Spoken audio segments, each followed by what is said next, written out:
Hello everyone, welcome back to our YouTube channel. ඉතින් කොහොමද ඔයාලා හැමෝම සතුටින් පරිස්සමින් ඉන්න ඇති කියලා හිතනවා. ඔන්න කාලෙකට පස්සේ මම හිතන්නේ මාස දෙකකට තුනකට විතර පස්සේ මම ඔයාලට vlog එකක් අරගෙන එන්නයි හදන්නේ. ඉතින් මෙන්න මේ වීඩියෝ එක මම මගේ TikTok Facebook accounts වල දාපුවම ගොඩක් අය මගෙන් inbox message කරලා ආපු ප්‍රශ්නයක් තමයි මගේ birth experience එක. ඉතින් මම හිතුවා මාස 3කට පස්සේ ඔයාලත් එක්ක මගේ බබාගේ birth එක්ස්පීරියන්ස් එක කොහොමද කියලා ෂෙයා කරගන්න ඕනේ කියලා. ඉතින් ෆුල් එක්ස්පීරියන්ස් එක දැනගන්න වීඩියෝ එක දිගටම බලන්න කියලා ඔයාලා හැමෝටම මම ඉන්වයිට් කරනවා. ඉතින් ඔයාලා දන්නවා මට ප්‍රෙග්නන්සි එකේදී ෂුගර් ඩයබටික්ස් හැදුණා කියලා. ඒ වගේම මම සර්වයිකල් සර්ක්ලාජ් එකක් එහෙම නැත්නම් ගැප් ගැල්ලේ මෑමක් සති 23 දාලා හිටියේ. ඉතින් මගේ ડોක්ටර් වියජි ડોක්ටර් චම්පයගේ හංස අපි අපෙන් අහනවා අපි චැනලින් යනකොට මොන අපි ගවර්න්මන්ට් ප්‍රයිවට් ඩිලිවර් එක කරන්න කියලා. එතකොට අපි ප්‍රයිවට් කිව්වම අපිට පුළුවන් මොනවාද ඩිලිවරි මෙතඩ් එක සිලෙක්ට් කරගන්න. එතකොට අපි ડોක්ටර් ඇහුවා මොකද්ද මෙතඩ් එක කියලා. අපි කොහොමද ප්ලෑන් C සෙක්ෂන් යන්න තමයි ප්ලෑන් කරගෙන හිටියේ. මේ ඩයබටික්ස් සර්ක්ලාජ් ප්‍රශ්න නැතත් අපි C සෙක්ෂන් යන්න තමයි හස්බන්ඩ් නෙමෙයි මගේ ප්ලෑන් එක තිබ්බේ. ඉතින් එතෙන්දී අපි ડોක්ටර්ට කිව්වහම ડોක්ටර් කිව්වා අපි සති 37 දවස් දෙකකින් වගේ ඩිලිවර් එක කරමු කියලා. අපි ලාස්ට් චැනලින් ඩේ එකේදී අපිට සති 31යි දවස් දෙක කැල්කියුලේට් කරලා ඇඩ්මිට් වෙන්න ඩේට් එකක් දුන්නා. එතකොට ડોක්ටර් කිව්වා අද හවස ඇවිල්ලා ඇඩ්මිට් වෙන්න හෙට ඩිලිවර් එක කරලා හොව අද හවස එහෙමනම් එහෙම හැමදේම normal නම් පහුවදා ටිකට් කපන්න පුළුවන්. ওই විදිහට තමයි process එක වෙන්නේ. ඉතින් අපි ඩිලිවර් ඩේට් එක අරගෙන ගෙදර ආවා.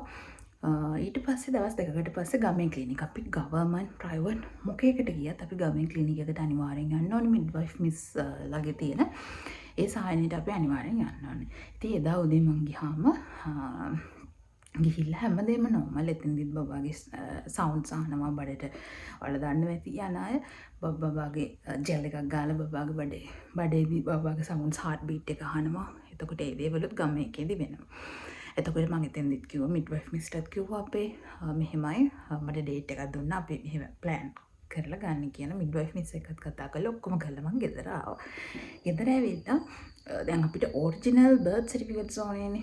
මගේ හස්බන්ඩ්ගේ සහ අපේ ඔරිජිනල් මැරේජ් සර්ටිෆිකේට්ස් ඕනේ. ඉතින් ඕක ගන්න හැම ඒජ් ඔෆිස් එකට ගිහිල්ලා අපි ගෙදර ආවා. ගෙදර එනකොට මට සාමාන්‍යයෙන් එදා උදේට මං කාලා ගියේ නෑ. තේක විතරයි බීලා ගියේ. ඉතින් මං හිතුවා මට කලන්තෙට වගේ නිකන් දෙයාව ඒ වැඩ ටික කරන් එන්දි මම හිතුවා මේ මහන්සියට කාලා බීලා නැති නිසා වෙන්නේ නැති කියලා මම ඇවිල්ලා ටක් ගාලා ඇඳුම් මාල් වොෂ් කරනවා දාන්න නැත ඇඳුම් මාල් කරගෙන කෑවා.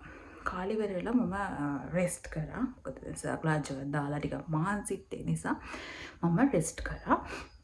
ඉතින් මොකද ටිකක් රෙස්ට් එකේ හිටියොත් මේ කලන්ත ගතිය අඩු වෙයි කියලා.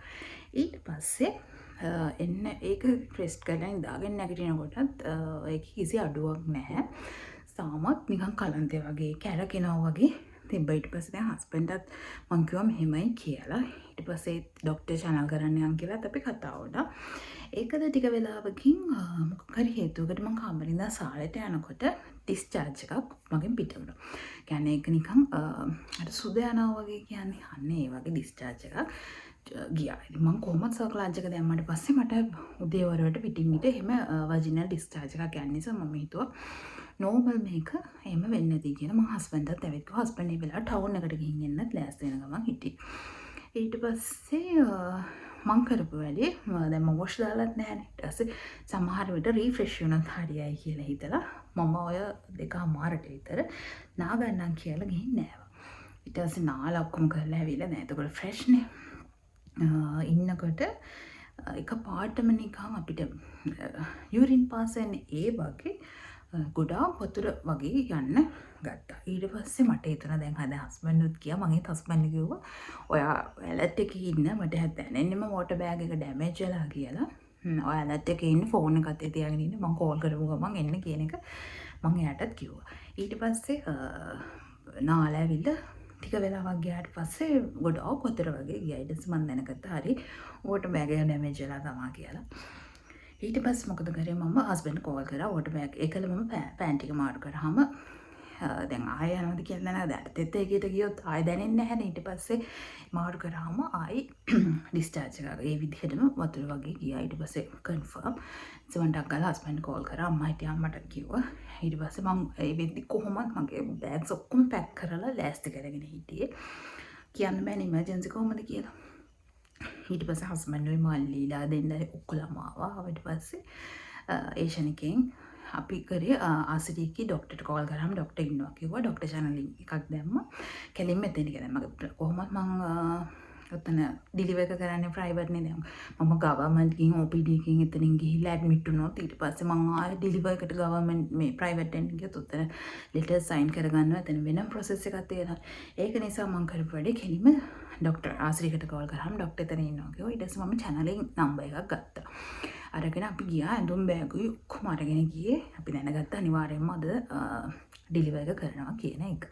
ඊට පස්සේ ගියාට පස්සේ අතන නර්ස් ඉන්නවා නර්ස්ට කියලා ඉමර්ජන්සි මෙහෙමයි වෝටර් බෑග් ඩැමේජ් වෙලා ඇවිත් ඉන්නේ කියලා ගියාම ඊට පස්සේ ડોක්ටර් ළඟට ගිහින් ડોක්ටර් PV කරා. ඊට පස්සේ ડોක්ටර් මගෙන් අහනවා දරුවෝ ඇයි ඇඩ්මිට් වෙන්නේ නැතුව channel කර කර ඉන්නවද කියලා. ඊට පස්සේ මම කිව්වා දැන් මගේ ඔළුවේ පිප්පේ අරගෙන මම ඒක කිව්වේ නැහැ. ඊට පස්සේ මේ මං සර්වර් channel කරලාම ඇඩ්මිට් වෙන්න තමයි ආවේ කියලා ඒ වෙලාවෙම දැන් ඇඩ්මිට් වෙන්න කියලා මාව කෙලින්ම එතනින් ලේබර් රූම් යවුවා.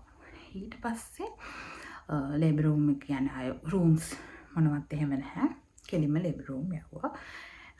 ඊට පස්සේ ලේබර් රූම් ගිහිල්ලා එතකොට යාලා ගිහින් මේ ඔක්කොම දැන් කන කරාම්බෝමක් දාගෙන ඒව ඔක්කොම ගලවන්න ඕනේ. ඒක කිසිම ලෑස්තියක් නැහැ. ෂේව් කරලා මොනවත් නැහැ. ඒ හැමදේම එතනින් කරලා දෙනවා. අපිට එතන ඉන්නේ නර්ස්ලා ඒ හැමදේම කරලා දෙනවා. ඊට පස්සේ ලේබර් රූම් ගිහිල්ලා ඇඳකට දාලා ඒත් මගේ වතුර වගේ යනවා. කියන්නේ මම පෑඩ් එකක් තියලා ඇඳගෙන ගියේ නැත්තම් බෑනේ. පෑඩ් එකට උරා ගන්න නිසා පෑඩ් එක ගලවුවාම නිකම් වතුර වගේ වෙලෙම යනවා. ඊට පස්සේ එතනින් දාලා බබාගේ heart beat ඔක්කොම check කරලා ඊට පස්සේ මගේ pressure මගේ diabetics ඒවා check කරලා හැමදේම කරලා මාව කෙලින්ම ඔපරේෂන් තියටර් එකට ගත්තා. එතනින් හස්බන්ඩ්ට ලෑස්ති වෙලා ඔපරේෂන් තියටර් එකට ගත්තා. ඉතින් ඔහොම තමයි මගේ process එක නේ. ඊට පස්සේ එතනින් ડોක්ටර් බබාව අරගෙන ඔක්කොම කරලා අපහු පැයක් එකමාරක් නිකන් ඒරියා එකක අපිව දාලා තියෙනවා. බබා ඒ වැවිලා බබාට කිරි දෙනවා. ඊට පස්සේ බබාගේ තත්ත්වය බලලා පැයකින් එකමාරකින් විතර හස්බන්ඩ්ව යවනවා. බබා වෙලියට ගත්තාම VOG ડોක්ටර් යනකොටම හස්බන්ඩ්ත් යනවා. ඉතින් ඒකලා අපි දෙන්නවා ටිකක් වෙලා පැයක් විතර තියාගෙන ඉඳලා හැමදේම නෝමල් වෙච්චාම අපි දෙන්න රූම් එකට යවනවා. ඉතින් ඔහොම තමයි මගේ එක්ස්පීරියන්ස් එක උනේ. ඉතින් සාමාන්‍ය එක්ස්පීරියන්ස් එක ගැන කතා කරනවා නම් අපි දැන් ඉස්සරම දැන් අපිට ඩේට් එකක් දුන්නානේ. අපි කරේ ඒ දවසේම එතනක අද තමයි අපි ડોක්ටර් හම්බෙලා අපිට ඇඩ්මිට් වෙන්න ඩේට් එකක් දුන්නේ. එතකොට අපි එදාම ගිහිල්ලා ඔයාලා දන්නා ප්‍රයිවට් වල ඇඩ්මින් එක තියෙනවා ෆස්ට් ෆ්ලෝර් එකේ. මම කියන්නේ කැන්ඩි ආසිරියක ගැන. ෆස්ට් ෆ්ලෝර් එකේ ඇඩ්මින් එකට ගිහිල්ලා එතන මිස් කෙනෙක්ට සාරියා දැන් කතා කරාම රූම් ටුවර් එකක් යන්න ඕනි කියලා. එයාලා අපේ රූම්ස් බලන්න එක්කන් යනවා. ඉතින් රූම්ස් කැටගරි 3ක් තියෙනවා. මට මතක නැහැ ස්ටෑන්ඩඩ් තව දෙකක් තියෙනවා ලක්සරි අනික එක කොහොමද level 1 level 2 level 3 කියලා තියෙන්නේ. ඉතින් පළවෙනි level කියන්නේ හොඳම top level එකේ room එකයි මං හිතන්නේ තියෙන එක apartment එකක් වගේ. එතන අපිට ඉන්න වෙනම නිකන් apartment එකක විදිහමයි තියෙන්නේ. ඉතින් ඒ වගේව ගන්නවා නම් අපි කලින් එයාලට ඉන්ෆෝම් කරන්න ඕනේ. මං හිතන්නේ සතියකට විතර කලින්. ඒ room 2 එකේදී අපි මේ ඔක්කොටම එක් කරගෙන යනවා. ඊට පස්සේ second level එකේදී ගියාම ඒකේ තියෙනවා attached room එකයි bathroom එකයි නිකන් mini kitchen එකයි අර area එක bed එක දාලා තියෙන area එක patient ඉන්න තියෙන area එක ඒකත් පොඩි නිකන් apartment type වගේ. එතනදී අපිට තව additional bed එකක් උනත් දාගන්න පුළුවන්. ඊට පස්සේ third category level 3 එක bed එක ඒකට අපිට beds දාන්න බෑ. attached bathroom එකයි අර patient ඉන්න තියෙන area එක එතන චූටි බෙඩ් එකක් තියෙනවා හස්බන්ඩ් ඉන්න. එහෙම තමයි. ඉතින් හස්බන්ඩ් උනාට අපිට ඕන තරම් කට්ටියව ගෙනත් නවත්ත ගන්න පුළුවන්. හැබැයි ඇඩිෂනල් බෙඩ් එකක්වත් එහෙම ඇඩිෂනල් කිසිම දෙයක් දෙන්නේ නැහැ. ඉතින් අපි තේත් තෝරගත්තේ level 3 එකක්. හස්බන්ඩ් එමෙත විතරක් ඉන්න. එහෙම තමයි අපි තෝරගත්තේ. අර වගේ ගණනුත් වෙනස් වෙනවා. ස්ටෑන්ඩඩ් ලෙවල් එක සාමාන්‍යයෙන් බේසික් ලෙවල් එකේ අපිට දරා ගන්න පුළුවන් මට්ටමක තියෙන එක.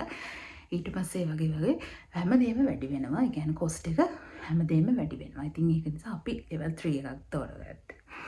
ඉතින් අපි හැම රූම්ස් වර්ග 3ම බලලා අපි එතන බුක් එකක් තියෙනවා. ඒකේ අපි එතන රිසෙප්ෂන් එක කිව්වහම මේ දවසේ අපි ඇඩ්මිට් වෙන්න එනවා. අපිට ඒක තියෙනවා හන්තාන සයිඩ් එකයි රෝඩ් සයිඩ් එකයි.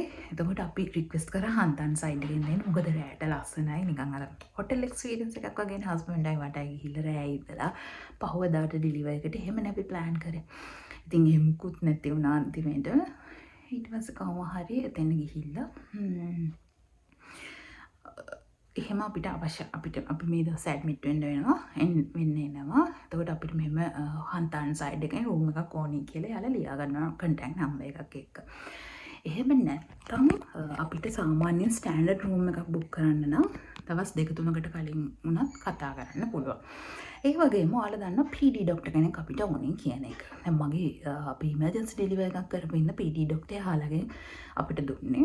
එහෙම නැත්නම් අපිට පුළුවන් අපි දැන් ඇඩ්මිට් වෙන්නේ තියෙන ලබන සතිය සඳ කියන්නේ. එතකොට අපි දවස් 2-3කට කලින් කතා කරලා අපිට ඕනේ රූම් එක මේ රූම් එක සහ අපිට ඕනේ PD ડોක්ටර් මේ ડોක්ටර් කියන ડોක්ටර්ගේ නමත් කියන. එතකොට යාළා හොස්පිටල් එකෙන් ડોක්ටර්ට ඉන්ෆෝම් කරනවා මෙන්න මේ දවසේ ඩෙලිවරි එකක් තියෙනවා. ડોක්ටර් රික්වෙස්ට් කරලා තියෙනවා.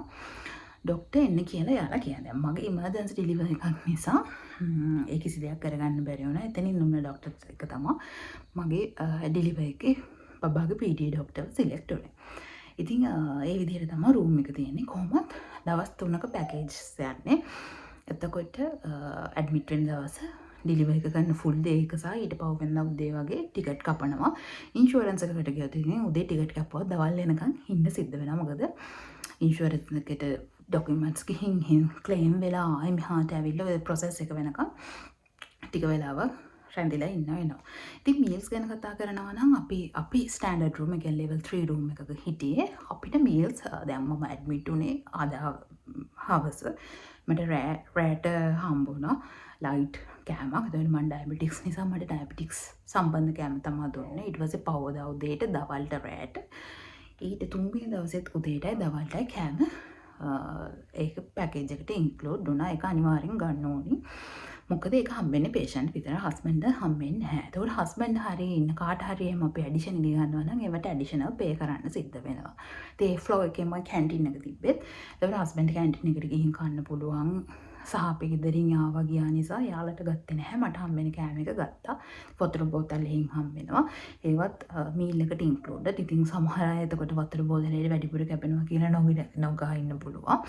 එහෙම නෙමෙයි ඒකත් ඉන්ක්ලූඩ් වෙලා තමයි අපේ පැකේජ් එක සම්පූර්ණයෙන් හැදෙන්නේ. එතකොට ඒ විටින් විට ක්ලීනින් සර්විස් එකෙන් එනවා. එතකොට අපිට අපේ තියෙන ගාබේජස් එහෙම යාලා ක්ලීන් කරලා දෙනවා. ඊට පස්සේ නර්ස්ලා හැම වෙලේම ඇවිල්ලා මොනිටර් කරනවා. හැම වෙලේම අපිට පේන් කිලර්ස් වල දන්නවා අර ජෙට් එක වගේ ප්ලේන් කිලර් එක පිටිපස්සෙන් ඇටල් කරන එක පේන් කිලර්ස් දෙනවා. අපි මොනිටර් කරනවා, බබාව මොනිටර් කරනවා. ෆීඩින් කොහොමද කියලා බලද්දී හැමදේම හැම ප්‍රොසෙස් එකක්ම එතෙන්දී සිද්ධ වෙනවා. විටින් විට හැම ડોක්ටර් නර්ස් කෙනෙක්ම ඇවිල්ලා බලනවා. ඒ වගේම අපේ VOG ડોක්ටර් අමතර වෙතන ඩියුටි ඉන්න ડોක්ටර් ඇවිල්ලා වෝඩ් රවුන්ඩ් එකක් වගේ අර නිකන් රූම් එකේ ඇවිල්ලා කතා බහ කරලා යනවා. තුවාලේ කොහොමද කියලා බලනවා. සිස්ටර්ස්ලා එනවා. ඉතින් හැම වෙලේම අපිව මොනිටර් කරනවා. ඒ අතර එක්කෙනෙක් දෙන්නෙක් මට නම් එක නර්ස් කෙනෙක් හම්බුණා ටිකක් නපුරු ගියා. ඊට පස්සේ ආ කිරි දෙන විදිය පොඩ්ඩක් මම කිරි දෙන විදිය වැරදි කියලා මට පොඩ්ඩක් සැදෙන් කතා කරා. අන්තිමේටම ඔයාලා මේ අපේ වැරදි කියන්නේ ඔය වගේ කිව්වා. ඒකම එක්කන හිටියේ.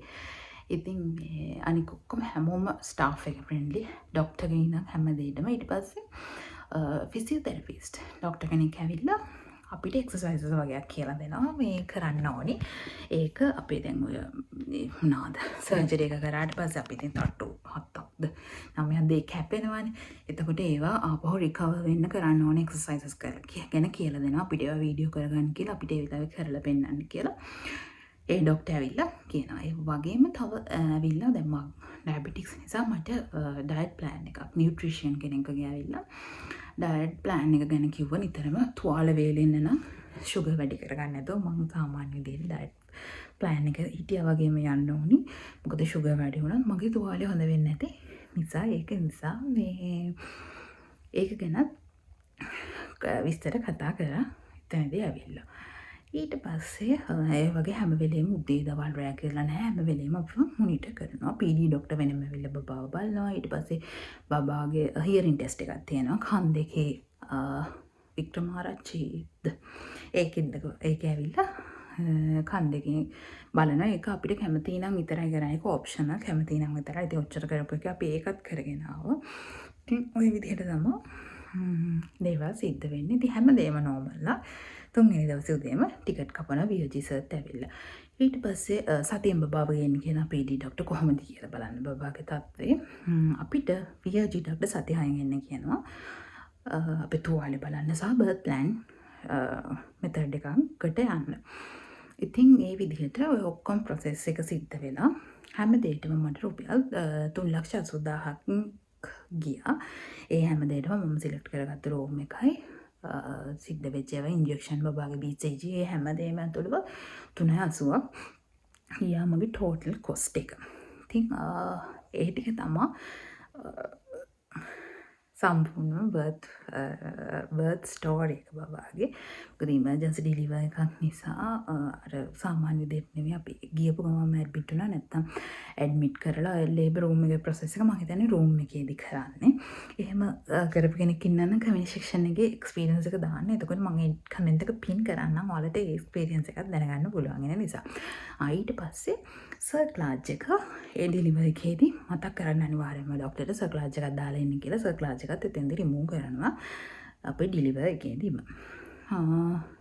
ඒ ටික තමයි ඉතින් බර්ත් ප්‍රොසෙස් එක. ඔය විදිහට තමයි මුළු ටෝටල් බිල් එකම 3,80,000ක් විතර 3,80,000 ඔහොම ගාණක් ගියේ 380ක් වගේ තමයි. එතකොට ෆුල් ඩිලිවර් එකට ඉමර්ජන්සි ඩිලිවර් එකක් වුණා ෆුල් ඩිලිවර් එකට මට ගිහපු කොස්ට් එක වෙන්නේ. ඉතින් ඔයාලට තව මොනවද දැනගන්න දේවල් තියෙනවා නම් පහල කමෙන්ට් සෙක්ෂන් එකේ දාන්න. මම අනිවාර්යෙන්ම ඔයාලට රිප්ලයි කරන්නම්. ඉතින් මේක තමයි මගේ බබාගේ බර්ත් ස්ටෝරි එක, ඉමර්ජන්සි ඩිලිවරි ස්ටෝරි එක. ඉතින් හැමෝම අහපු නිසා ලේසියටත් එක්ක තමයි මම මේක දැම්මේ. ඉතින් මොනවා හරි දෙයක් තියෙනවා නම් කමෙන්ට් සෙක්ෂන් එකේ කමෙන්ට් එකක් දාන්න. මම අනිවාර්යෙන්ම ඔයාලට රිප්ලයි එකක් කරගෙන එන්න. Thank you for watching. ගිහින් එන්නම් එහෙනම්. Bye bye.